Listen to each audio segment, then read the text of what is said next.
Bonjour, je vous parle aujourd'hui d'un sujet que j'affectionne, qui s'appelle une étude qui s'appelle Accelerate. Et grosso modo, on va parler de ce qui se passe au vestiaire, l'échauffement, la préparation avant de faire un gros projet de transfo, la course, comment ça se passe sur le terrain, qu'est-ce qu'on y fait, qu'est-ce que disent les études, pardon, et qu'est-ce que j'en retire moi, qu'est-ce que vous pourriez vous appliquer au quotidien. Avant de commencer dans le dur du sujet, enfin le questionnaire et puis les cadeaux, les lots, tout ça. Je me présente rapidement, je m'appelle Jean-Rémy Revy, je travaille chez Ypon Technologies, je suis le responsable des architectes. Je travaille sur des sujets qui vont de mise en place de transformation DevOps agile dans des cloud centers, product centers, agile centers, tout ça, jusqu'à des sujets d'architecture plus classiques autour des API, de domain driven design, etc. Et je suis bien content d'être là pour la deuxième fois, parce que Cloud North, c'est une super organisation. Vous pourriez d'ailleurs applaudir tous les organisateurs parce qu'ils le méritent bien, ils font super bien leur job.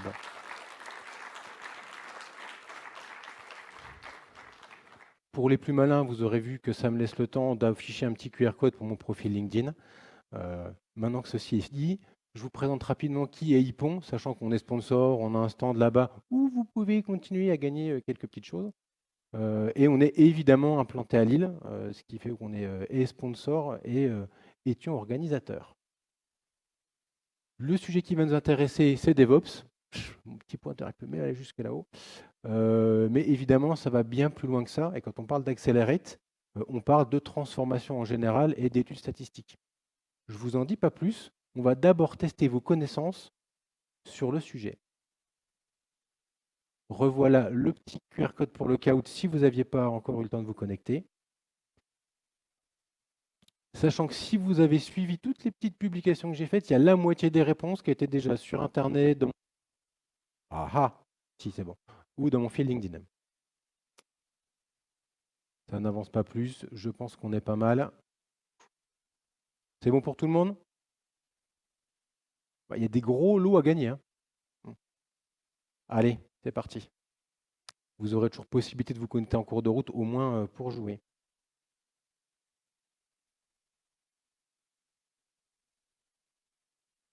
Donc, le tout va tourner autour d'Accelerate, mais on va commencer facile. À votre avis, cette fameuse étude, en 10 ans, combien de personnes y ont répondu?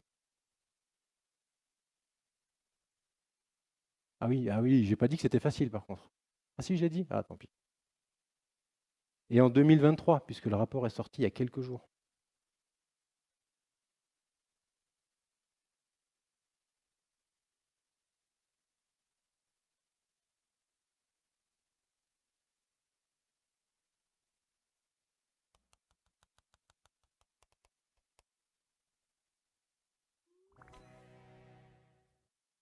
Ok, 36 000.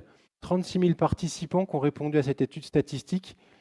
Tout ça pour vous dire que c'est globalement plutôt fiable. Les chiffres que je vous donne le sont, les interprétations probablement moins, mais 36 000 personnes qui ont répondu à l'étude DevOps, enfin State of DevOps, qui est menée depuis 10 ans par l'organisme DORA. Alors, ah oui, évidemment. Alors, petit spoiler, j'ai travaillé avec Denis.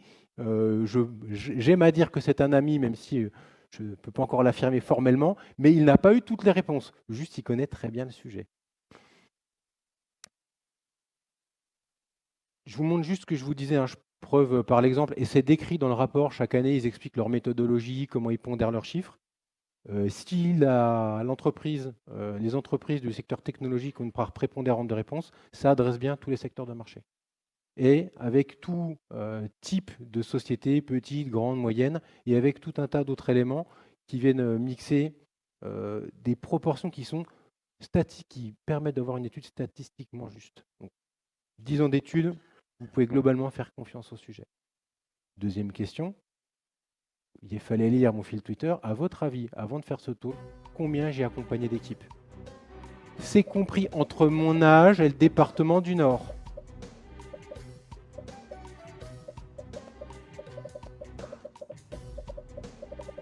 Si vous dites 80, je me barre. Je préfère prévenir.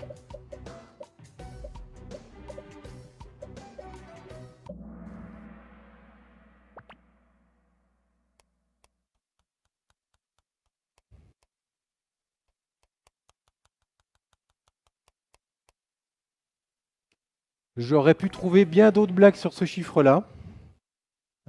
Pour autant, ce que je tenais à vous dire là, c'est que si l'étude elle est large et qu'elle a amené énormément de réponses, énormément de preuves statistiques, ce que je vous donne est sur un périmètre bien plus réduit, mais ça fait 5 ans, 6 ans que je fais ce travail-là, en partie autour d'Accelerate, et j'espère pouvoir vous apporter ces retours d'expérience pour la suite. Denis me connaît bien.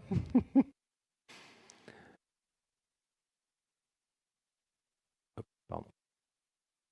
Allez, troisième question, pardon. Le rapport est sorti il y a quelques jours. Combien et quelles sont ces catégories? Combien de catégories, quelles sont-elles? L'ordre n'importe pas.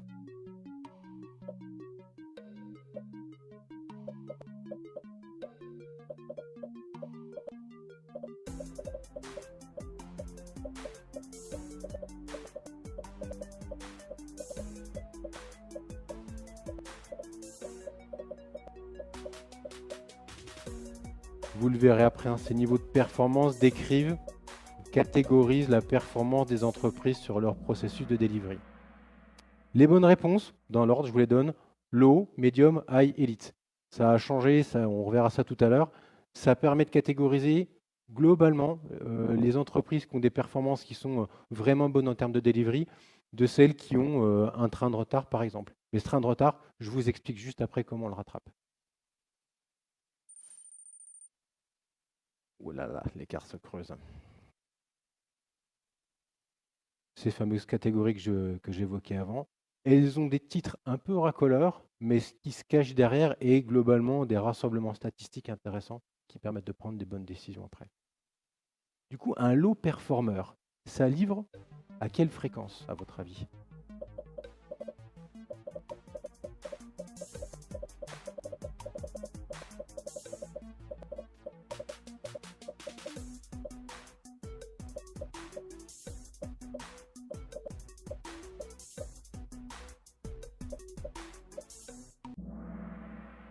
Ouais, un low performer, des entreprises, des équipes qui livrent peu souvent, dans le langage d'Accelerate, c'est tous les 1 à 6 mois.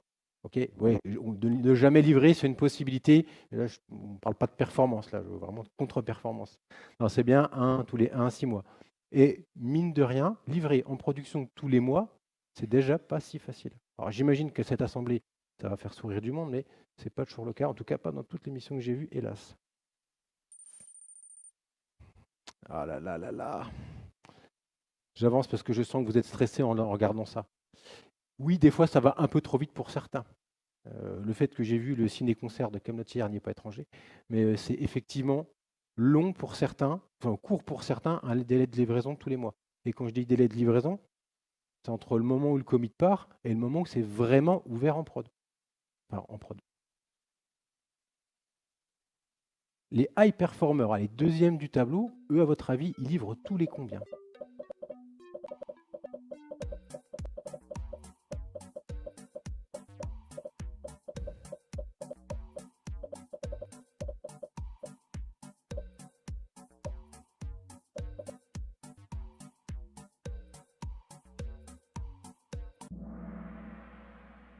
Ah là là. Une fois tous les jours, une fois tous les jours à une fois toutes les semaines. Ça demande vraiment un gros niveau de performance, un gros niveau d'industrialisation sur tous les sujets, c'est ce qu'on va voir après. Évidemment, à la demande, c'est vraiment la catégorie du dessus. Là, on est vraiment en dehors du contexte. Je vous explique tout ça après. Denis, tu te fais rattraper, je crois.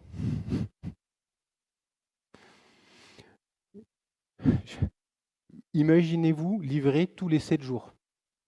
Tous les 7 jours, vous livrez au moins une fois. Tous les 7 jours, toutes les semaines, quoi. Toutes les semaines, vous relivrez un workload en production et vous faites tout du début jusqu'à la fin avec les tests qui vont bien pour ne pas tout faire planter. C'est déjà un sacré niveau de maîtrise et dites-vous qu'il y en a qui font plus que ça. Bon, medium performer, à votre avis, ce commit, il met combien de temps pour aller en prod? Medium, c'est censé être le milieu du panier, quoi.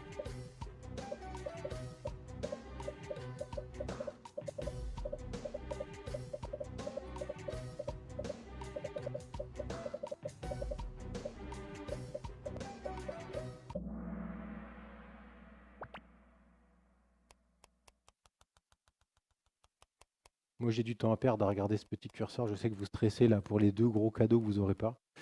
Euh, Je souris intérieurement.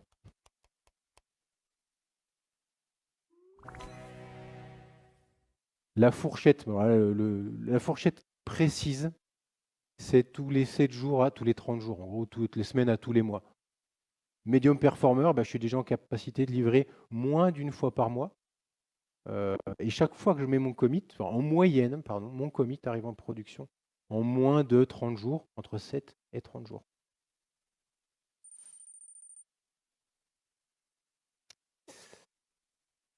Ah là là. Et à votre avis, Elite Performer, en combien de temps ils rétablissent le service qu'ils ont flingué?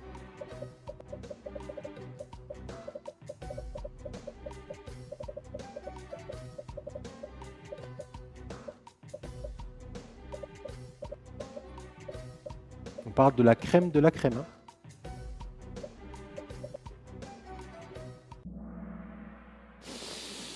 Aïe, aïe, aïe.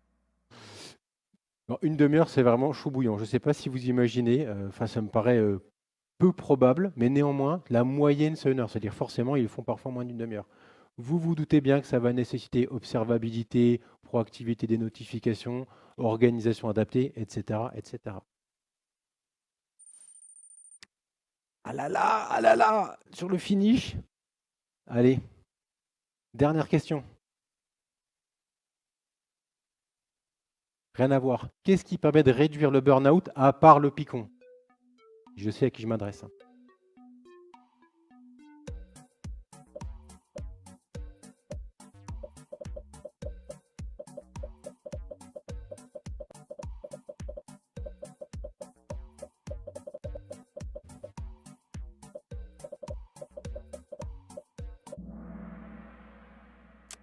Et oui, et oui, et oui. Tout ça, je vous le présente juste après, c'est décrit dans l'étude, mais le modèle de recherche de l'organisme DORA, globalement adressait ce qui était susceptible d'impacter positivement la réduction des burn-out et le fait de déployer avec un processus qui est normalisé et rationalisé, de l'automatiser et d'avoir une culture où on fait confiance aux gens, à la culture générative, c'est ce qui permet globalement de réduire l'impact, le stress, le burn-out, etc., etc. La sécurité, on s'en tamponne. Voilà, le message est passé. En tout cas, ce n'est pas quelque chose qui impacte positivement la réduction du burn-out. Alors, qui gagne? Qui est sur le podium? Denis? Toutoun, qui est où?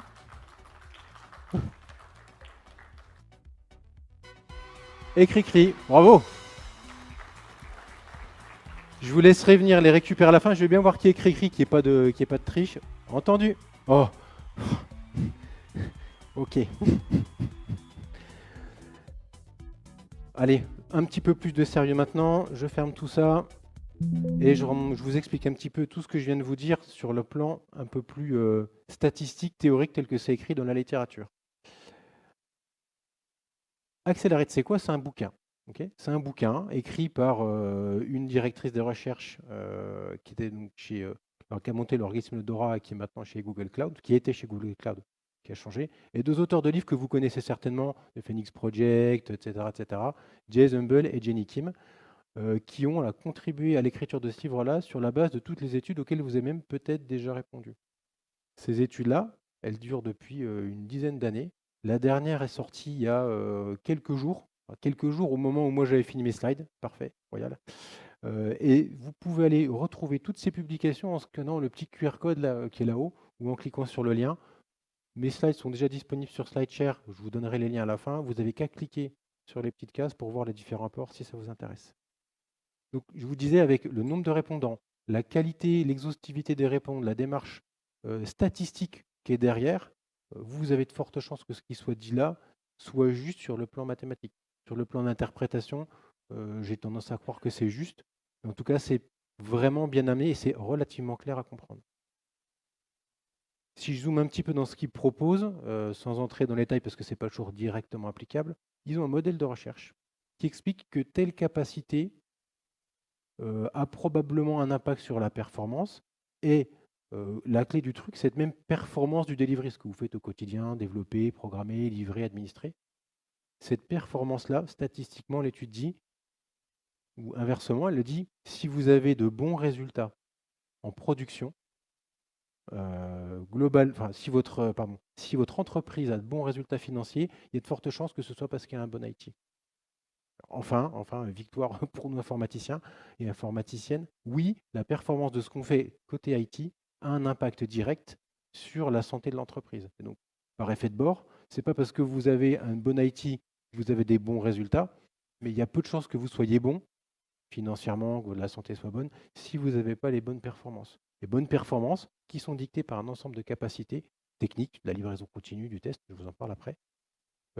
Et ce modèle de recherche, globalement, cible qui impacte quoi. C'est pour ça que je vous disais, contrairement à ce qu'on pourrait croire, le Picon n'est pas cité dans cette étude-là, mais la rationalisation des changements en production permet de réduire le stress, le burn-out, etc.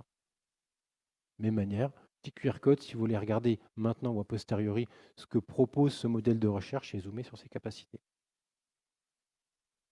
Voilà un petit peu le résumé de ces quelques indicateurs là que j'évoquais tout à l'heure. Je vous les explique rapidement, mais je pense que vous les avez déjà plus ou moins touchés du doigt avec le petit jeu. Ce que dit le livre et ce que disent les études, c'est qu'on est capable de mesurer directement ou indirectement la performance du delivery des entreprises grâce à 4-5 indicateurs. 2 de vitesse, 3 de stabilité. Ça ne sert à rien de livrer vite si c'est pour livrer de la daube en barre en prod. Et à l'inverse, ça ne sert à rien d'attendre 6 mois pour ne pas livrer de bug parce que de toute façon, déjà, il y en aura. Sur l'aspect vitesse, ce qui est peut-être le plus marquant dans un premier lieu, c'est la fréquence de changement en production. Les entreprises, elles livrent voilà, de une fois tous les 1 à 6 mois à parfois à la demande. Voilà, ces niveaux-là de performance, ils sont décrits dans cette étude-là. Ce que vous avez sur la barre du haut, ce sont le pourcentage de population dans les entreprises représenté par ces indicateurs. Ce qui veut dire, et là j'espère que vous n'avez pas fait le lien avec les stats de vos entreprises, en moyenne, si je prends la gaussienne, entre la performance haute et la performance moyenne, à 60% de la population. Ça veut dire que vous avez probablement 80% de la population qui livre plus d'une fois tous les mois, selon l'étude. Voilà, si vous livrez moins d'une fois tous les mois, c'est un élément qui doit vous alerter un petit peu. Et le détail est fait sur chacun de ces indicateurs. Le lead time, c'est un proxy de mesure. C'est entre le moment où je fais mon commit et le moment où il part en prod. Ce n'est pas tout à fait représentatif du cycle de vie de l'entreprise, du développement de l'entreprise, pardon. Mais néanmoins, vous ne pouvez pas livrer vite et bien si vous n'avez pas automatisé toute une partie de vos processus. Et finalement, cette mesure-là, elle est suffisante pour se dire, OK, il faut que j'aille plus vite ou pas, et d'aller chercher les bonnes optimisations. Le pendant, il est évident côté stabilité.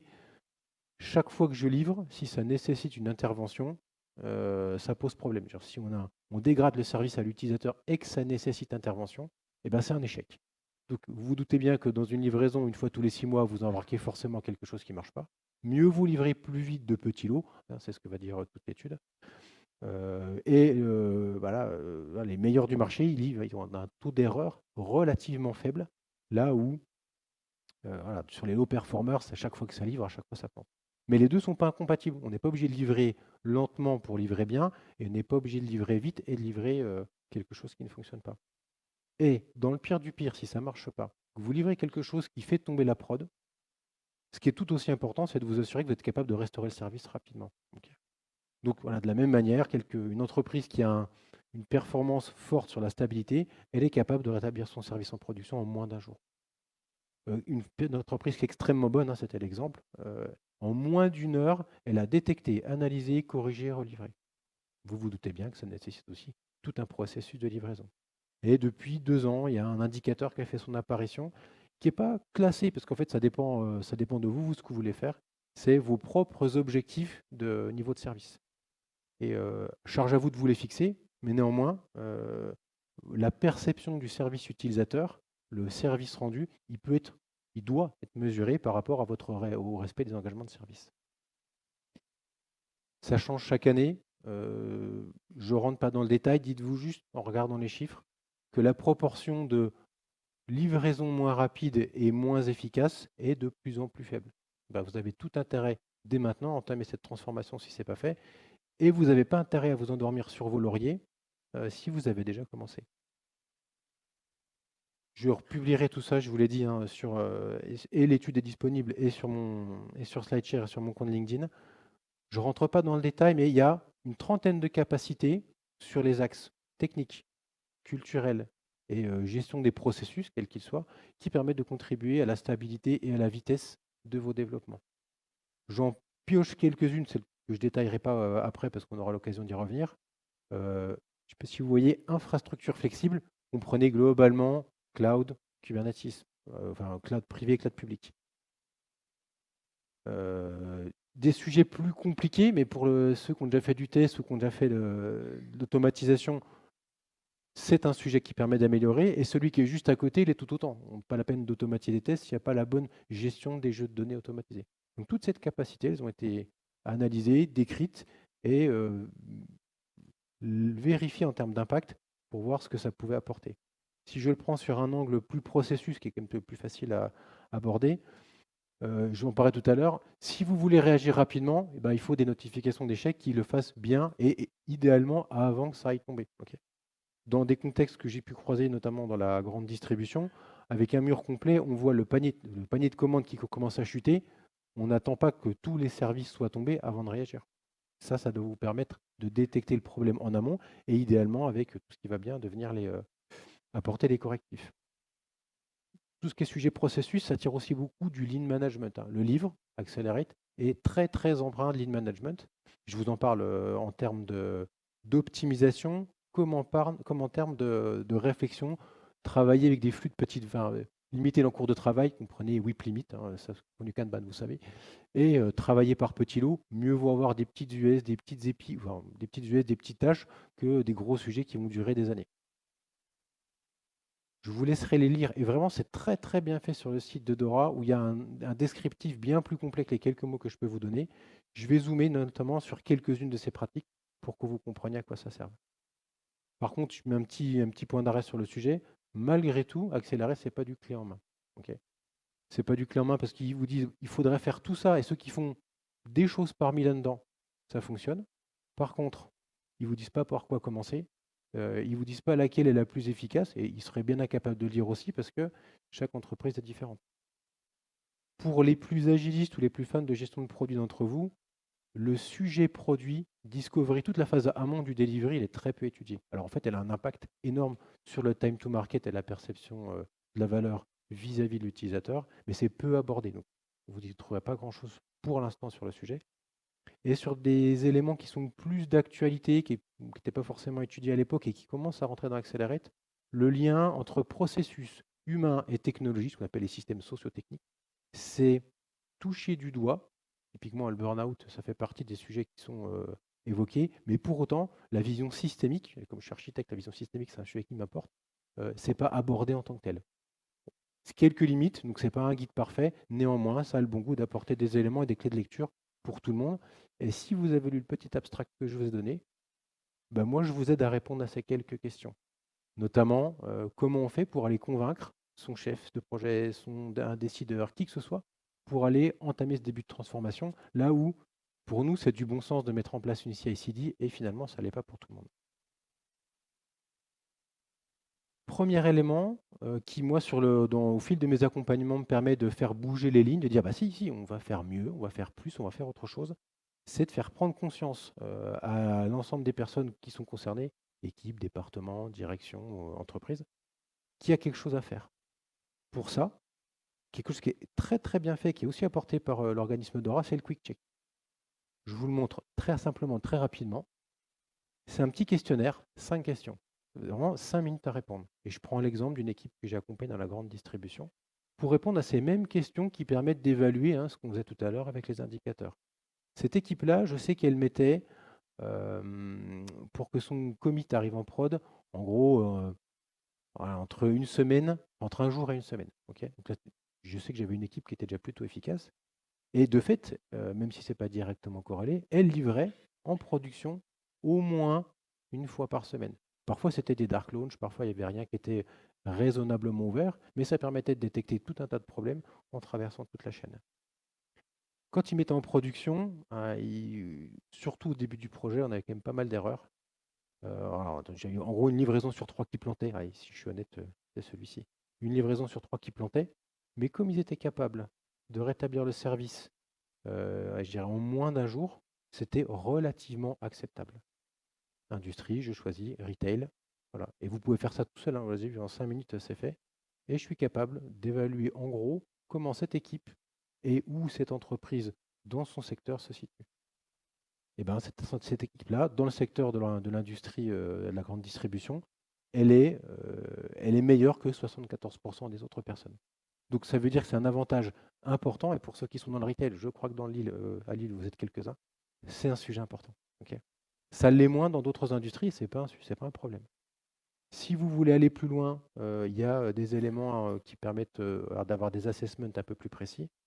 Et le petit point qui marche bien, c'est d'aller se comparer par rapport à toutes les industries, zoom un petit peu, et par rapport notre industrie par rapport aux autres. Véridique, ça, dans une de mes dernières missions, je suis allé voir un des 4-5 dirigeants là, de l'entreprise, côté IT, qui n'était pas trop enclin à aller sortir la planche à billets pour aller entamer la transfo DevOps et le move to cloud. Je lui ai dit, voilà où sont tous tes concurrents. Ça tombe bien, ils parlaient déjà tous entre eux dans un petit cercle de personnes. Il fait, ah, et en fait, du coup, on n'est pas bon. Bon, je te laisse juger. Je dis, et en plus, tes d'autres collègues là, autour de la table, enfin, qui sont censés être autour de la table, eux, ils n'ont pas vraiment prévu. Est-ce que toi, tu voudrais pas arriver près du DSI en lui disant, regarde, voilà les résultats qu'on a. Et bingo, le mec, il voulait être le premier de la classe, et ben je lui ai donné les chiffres du premier de la classe et il s'est transformé en premier de la classe. C'est pas plus bête que ça. Alors, j'ai bien d'autres techniques à vous proposer, mais c'est vraiment comme ça que ça s'est passé pour celui-ci. J'ai tout un tas d'autres artifices, mais en tout cas, celui-ci, il est à votre portée en 5 minutes. Autre élément, quelque chose qui est bien connu dans le monde de l'industrie cette fois-ci, qu'on peut rapprocher du lean management par ailleurs, c'est la loi de rendement décroissant. Si je vous demande là à main levée, est-ce que c'est une bonne idée à votre avis de mettre plus de développeuses et de développeurs dans une équipe pour que ça aille plus vite? Qui est d'accord? Ouais, qui n'est pas d'accord? Alors vous n'avez pas complètement raison.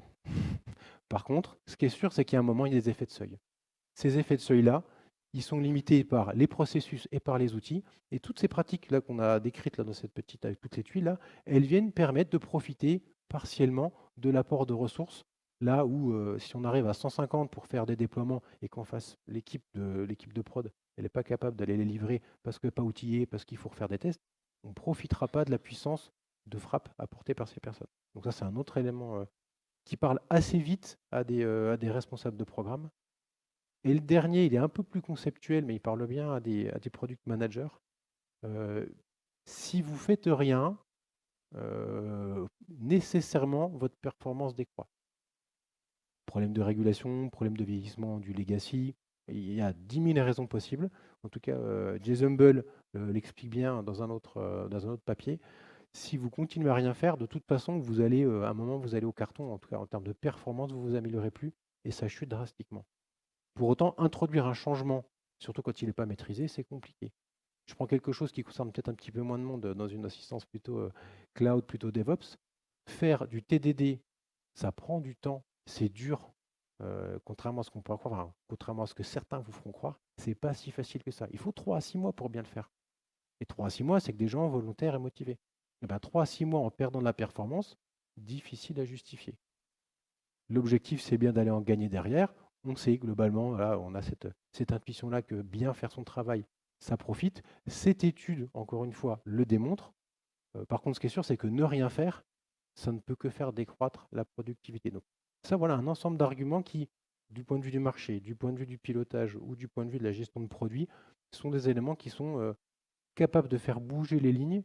Je ne les utilise pas toujours en même temps, mais je sais que chaque fois que je les utilise, allez, j'exagère, dans 80% des cas, ça marche. Et quand ça marche pas, ça marche pas. Il y a des choses que je ne peux pas changer tout seul. Mais ça, vraiment, c'est les bons arguments pour aller convaincre, pour aller entamer un changement. Maintenant que je vous ai dit comment on fait pour convaincre, par quoi on commence? C'est ce qui n'est pas écrit dans cette étude.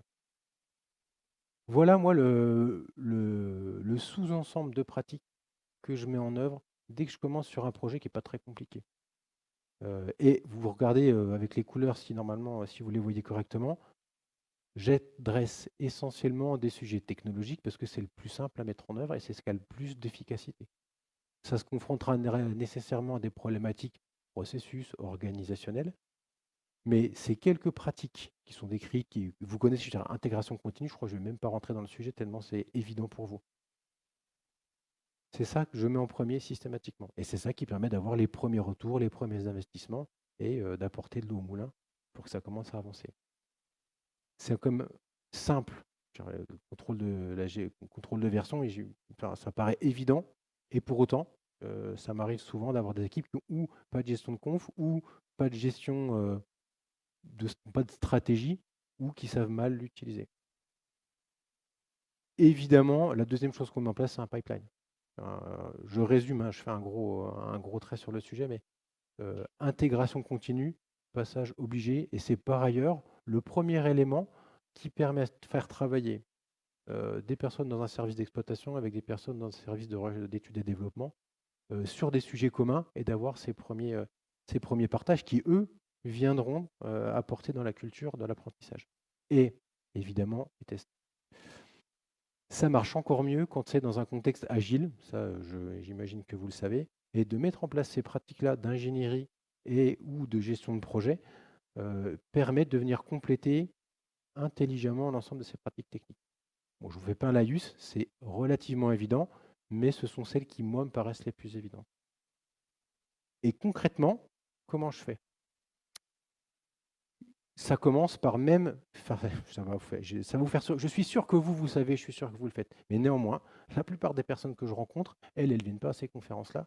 Et les Ops en particulier rechignent à passer sur Git. Et pour autant, là, j'ai une équipe qui est venue me voir en me disant, écoute, on aimerait bien avancer un peu plus vite, Jérémy, on aimerait bien mettre en place des pratiques DevOps. Je dis, ok, où sont vos scripts? Bon, il y a un blanc, sur telle machine, vous n'avez pas de gestion de conf? Et puis là, je sens le malaise. Je dis, ouais, c'est pas grave, c'est le premier truc qu'on met en place. Une autre équipe, cette fois-ci côté développement, elle me dit, écoute, nous, on a déjà un Gitflow et tout, ça marche bien. Ok, je ne vais pas les pousser à faire du trunk base si ça marche pas, si ça marche bien pour eux. Par contre, je m'assure que les branches sont effectives, tout le monde comprend, et que c'est pas que l'IT qui me dit ça marche, alors que chacun des développeurs ne sait pas le mettre en œuvre. Je ne rentre pas dans les détails, je ne veux pas lancer de débat entre Gitflow et trunk base, c'est pas le sujet. Chaque équipe gère ce qu'elle a à gérer. Et mon propos à moi, c'est qu'il utilise la stratégie qui lui permet d'avoir des résultats corrects, en sachant que chacune a ses contraintes et que chacune a ses limites. Et évidemment, sur la partie intégration continue, pas de débat. Si ça ne passe pas par un système de build automatisé, propre, etc., on ne peut pas aller vite et loin. Je vous entends rigoler. C'est que des exemples que j'ai vraiment vécu. Je ne vous raconte pas des bêtises. Je voyais, là, c'est une équipe d'Ops, c'est d'autant plus rigolo, dans un monde bancaire qui me dit, non, non, nous, on fait nos déploiements, on fait un git pool. Ah, c'est bien, c'est bien. Et après, en prod, on passe sur une VM par un bastion, on déploie, on copie dans Vim le code qu'on recolle dans un autre fichier de texte, et après, on pousse. Voilà, en zoomant détail par détail, il y a toujours des petites choses à améliorer, à rationaliser. Et mon propos, moi, au quotidien, c'est d'aller m'assurer que les pratiques, elles sont mises en œuvre non pas juste sur le titre intégration continue, mais que derrière, l'esprit est bien respecté. Et autre petit sujet, mais celui-là plus intéressant, du moins plus intéressant, qui est moins critique que celui que j'ai juste avant, d'autres bonnes pratiques que j'ai vu émerger de la part d'équipes, c'est ni plus ni moins que de faire un mélange entre déploiement continu, gestion d'un bon pipeline, et s'il y a des QA dans la salle, l'ISTQB, hein, le référentiel, la Bible du test. Donc en mettant juste des gates qualité environnement par environnement avec les bons schémas de test, ça suffit à avoir un processus rationalisé. Et sur cet exemple-là, on est passé, alors avec d'autres pratiques, mais celle-ci en étant la plus emblématique, on est passé de 3 mois et demi de livraison à 1 mois et demi. Vous dites, OK, 1 mois et demi, on est quand même loin du compte, mais on a gagné 2 mois. 2 mois de livraison parce qu'on n'attend pas qu'un tel est fini, qu'on livre qu'à la fin d'environnement en environnement. On livre petit élément par petit élément en s'assurant que le tout est bien capable d'arriver en production de qualité. Avec le référentiel de l'entreprise, ça tombait bien. Donc là, c'est XL Release pour ceux qui n'auraient pas reconnu. Et évidemment, ça ne sert à rien de pousser vite en prod si on n'automatise pas ces tests. Ça tombe sous le sens. Mais ça m'est quand même arrivé d'avoir une responsable de prod qui me dit: «Eh vous les devs là, vous avez pas fait vos tests?» «Ouais mais non, c'est bon, vous la prod, vous faites toujours les tests». Je veux dire, nous la prod, quand vous nous livrez 2 jours avant la mise en prod, que j'en ai 10 à faire? Ah, et du coup qui teste? Et là, gros blanc, personne ne teste. Alors, un minimum de mode d'automatisation, ça a du sens, quelle que soit la stratégie. Là, pareil, pas de clivage, une bonne pyramide des tests, c'est déjà un premier pas, plutôt que pas de tests ou que des tests end-to-end. Mais ça peut très bien être d'autres stratégies comme le diamant. Bon, je ne rentre pas dans les détails. Par contre, si vous revenez après sur les slides, là, vous voyez que là, toutes ces petites cases, là, c'est celles qu'il y avait dans la planche. Vous pouvez cliquer dessus, avoir le détail. Ce n'est pas exactement ce que je vous dis là, mais c'est la vision d'aura du sujet. Et ce qui, moi, me plaît bien dans cette vision plutôt lean management, c'est qu'une fois qu'on a fait quelque chose, évidemment, on ne recommence pas tout à zéro. Et évidemment, on ne va pas brûler la CI pour en remettre une autre. Ce qui me plaît bien, parce que là, je vous ai montré que des cas simples, hein, aller aider la prod à mettre en place un système de gestion de configuration, c'est quand même pas bien compliqué. Ce qui peut avoir du sens, c'est d'utiliser d'autres outils du lean management, des outils méthodologiques, et notamment celui que j'aime beaucoup qui s'appelle le Value Stream Mapping, qui est par ailleurs cité dans l'étude, qui consiste à identifier le processus du début jusqu'à la fin, rôle par rôle, et idéalement chiffré de chaque temps que prennent les tâches et surtout les temps d'attente entre les tâches. C'est vraiment tiré de ce que vous pourriez voir sur une chaîne industrielle où le temps de cycle est un élément hyper important parce que plus le temps de cycle est court, plus on produit. Avec tous les aménagements nécessaires, le lean management, c'est quelque chose qui est assez répétitif dans la mesure où les pièces sont toutes identiques. Ce n'est pas forcément le cas chez nous. Mais la démarche est la même. Et si je prends cet exemple-là, simple discussion, hein, c'est qu'un atelier, mais je demande aux lead dev comment ils font, c'est quoi leur processus. Ils disent, bah, moi, j'écris mes tests en premier, et puis après, bah, je fais mon code. Ok, fabuleux. Et là, je lève la tête, et là, je vois tous les développeurs. Ils regardent leurs pieds, ça siffle. En tout cas, il n'y a pas de réaction. Du coup, je demande comment eux font s'ils ne rencontrent pas des difficultés. Et là, ils me disent tous, ouais, mais nous, les tests, on ne sait pas bien comment ça marche, c'est pas facile, du coup, on les fait plutôt après. Ah, ils se sont fait fusiller du regard par le lead tech, bien vu la culture générative et la culture de la confiance. Mais néanmoins, ça a permis de lever un problème et de se dire, s'ils veulent aller plus vite, il ne peut pas y avoir que le lead tech qui portait de compétences. Et la bonne solution derrière, elle est évidente pour vous, mais on a juste mis en place une formation, un peu de coaching. Okay, ni plus, ni moins. Mais une fois qu'on a levé ce verrou, plus un autre, eh ben, ce flux de travail, ce flux de valeur, il se trouve fluidifié et c'est tout l'objectif.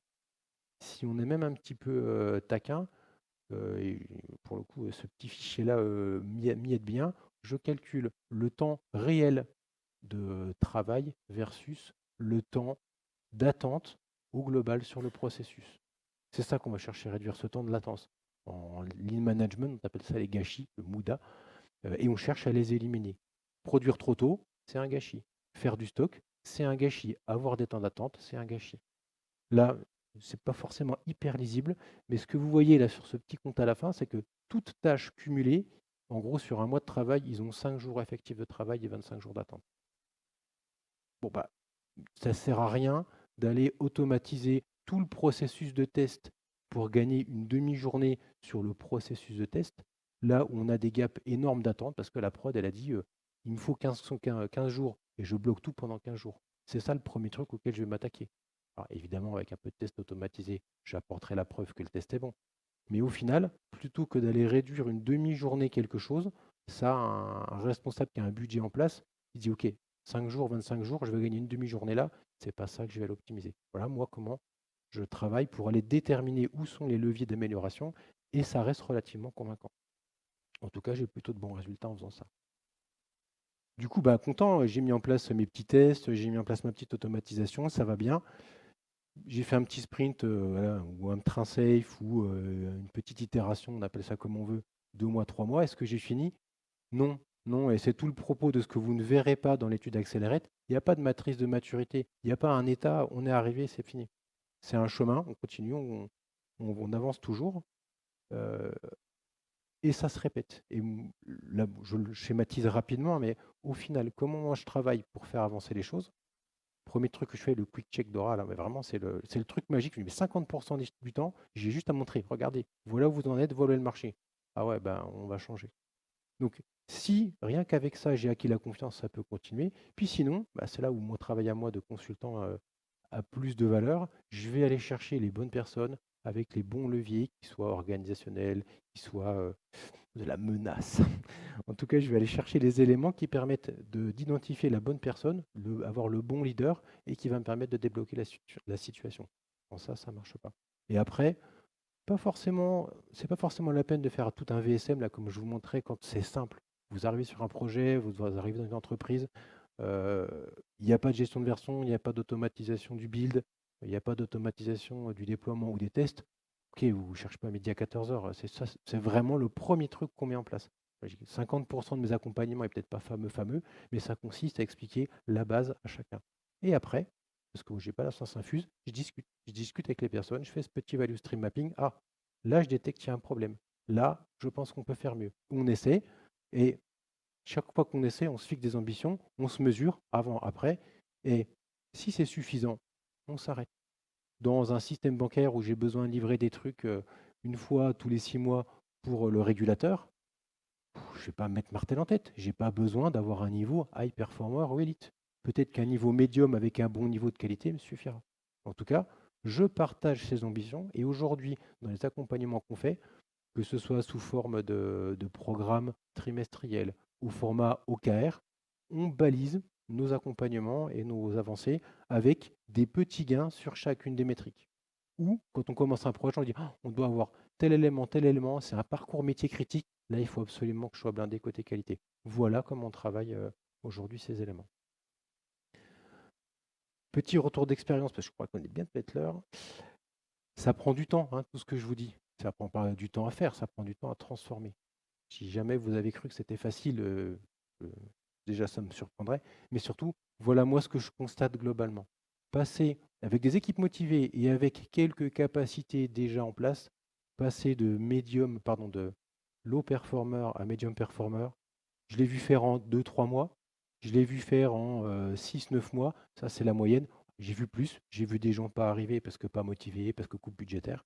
Mais en moyenne, c'est aux alentours de 6 mois. Parce que ça prend du temps de former, ça prend du temps d'acquérir les compétences. On ne monte pas un cluster, on ne monte pas un cloud du jour au lendemain. Ça, je vous apprends rien. Et plus c'est compliqué, plus ça met du temps à arriver. Donc tout ça pour dire, si vous n'avez pas déjà commencé, allez-y. Parce que de toute façon, ça prendra du temps. Mais en gardant en tête quelque chose de très important, et c'est même écrit cette fois-ci dans l'étude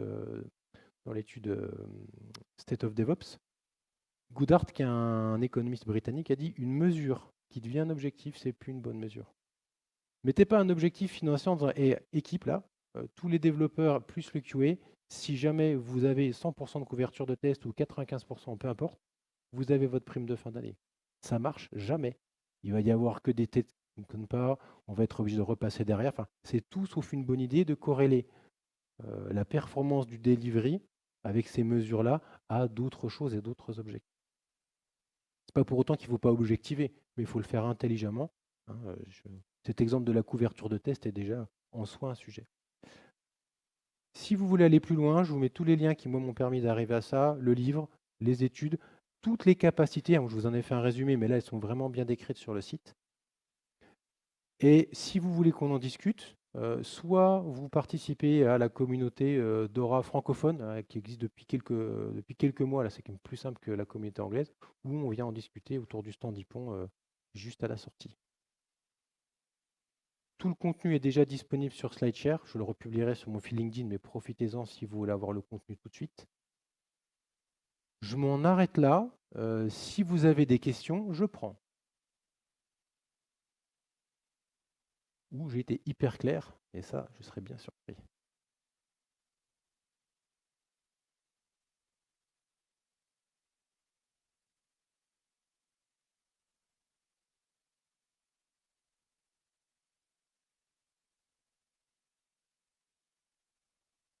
Oui. Est-ce que tu sais pourquoi en 2023 ils ont remis les élites puisqu'ils avaient disparu en 2022? Je ne sais pas le justifier objectivement. De mon interprétation, c'est qu'il y avait de nouveau un tel écart entre des pratiques, de livraison à la demande et rétablissement du service en 1 heure, en termes d'ingénierie, d'humain et toute cette capacité, c'est vraiment radicalement différent de juste livrés toutes les, allez, une fois par semaine. Il y a vraiment un gap énorme. Je pense que ça y contribue. Et d'un point de vue statistique, je suppute qu'il y avait vraiment des clusters qui étaient réellement différents et que visuellement, ils n'ont pas pu éluder pour ces raisons-là. Je ne suis pas certain d'avoir plus de pistes que ça. D'autres questions? Eh ben, si c'est bon pour vous, je pense qu'on en a terminé. J'ai pas le, c'est bon pour le timing. Et du coup, surtout, n'hésitez pas à me faire un petit feedback, scanner les QR codes, même pour me dire que ma chemise est belle ou que j'étais pas clair, peu importe. Ça m'intéressera toujours. Je vous souhaite une bonne journée et je vous dis à tout à l'heure autour d'une bière.